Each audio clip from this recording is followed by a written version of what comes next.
Namumblema ka bang mag-upgrade dahil bagong modelo ang motor mo? O kaya natatakot ka baka wala pang accessories para dyan sa bago mong motor? Pwes, panoorin mo tong video na to. Meron dito Kawasaki ZX500 at Ninja 500 na parehas bagong labas na modelo. Meron tayo dito Kawasaki Z500.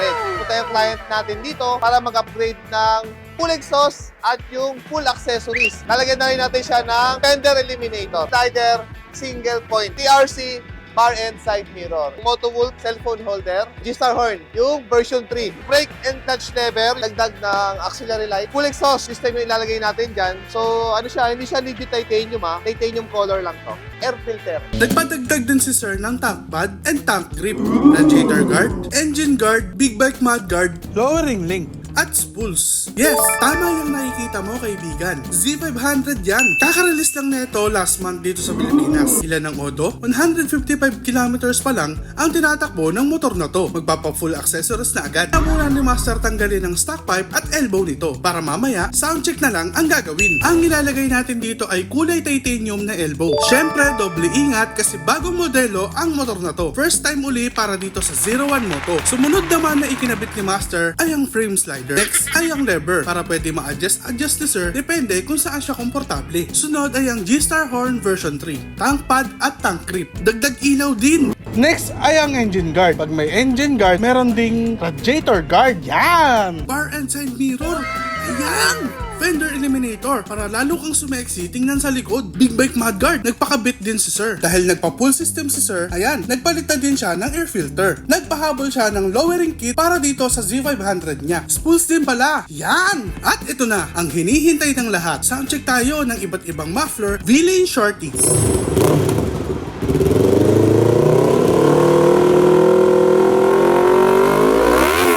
SC Shorty.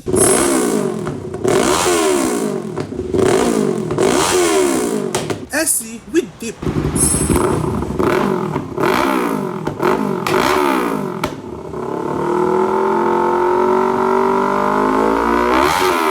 At ang napili ni Sir ay SC with tip. Tapos na natin i-upgrade itong Kawasaki Z500. So unahin natin guys is yung Motowolf cellphone holder, TRC bar end, ito siya. Brake and clutch lever, ito siya guys. Tank pad and tank grip. Nilagyan na rin natin siya ng radiator guard, additional na aux light, ito guys engine guard, fender eliminator. May kasama na siyang plate light and also yung ginamit natin na signal light dyan, stock pa rin syempre. And also nilagyan na rin natin siya ng spools. Yung exhaust na nilagay natin, SC Project. Wow! Solid!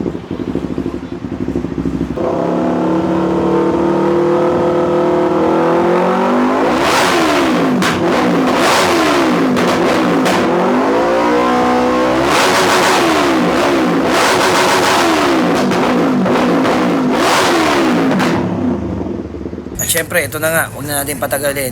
Papalitan agad ng tambucho to ni Sir, yun ang pinunta nito dito sa 01 Moto. At ilalagay natin sa kanya, slip-on lang dahil ayaw niya pa mag full system, hindi pa siya prepared. Kaya magsa-soundcheck na tayo ng iba-ibang tambucho. Is V-Lane Alpha Carbon. Diba? Malutong. R9. Well, medyo iba yung tunog ng R9 dahil ito ay 500cc. Pakinggan. Mas buo tunog. Sumunod naman natin yung C36 at yung Hyper B2 Shorty. V-Lane GP Carbon. SC Project din si Sir para may salpak na rin. Gumamit din siya ng R9 ang napili ni Sir. Iba nga yung tunog, sir.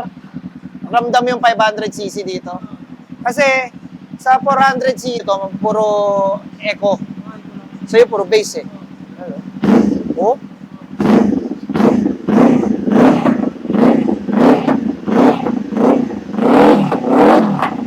Galing, ganda.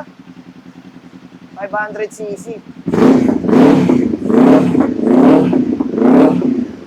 At syempre nakapili na si Sir kaya final fitting na tayo at di tayo papayag na hindi aalis ng perfect ang kabit niyan. Kaya ngayon pinadala natin kay Badong uli yan para gawan uli ng bracket para yung fitting maganda talaga tignan.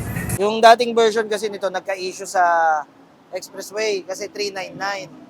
Ang nakakatawa doon, kaya naman pala gawing 500. Ba't ginawa pa 399 noon pa? Di ba, sir? Nahuhuli dati yung Ninja 400 kasi ang rules 400cc.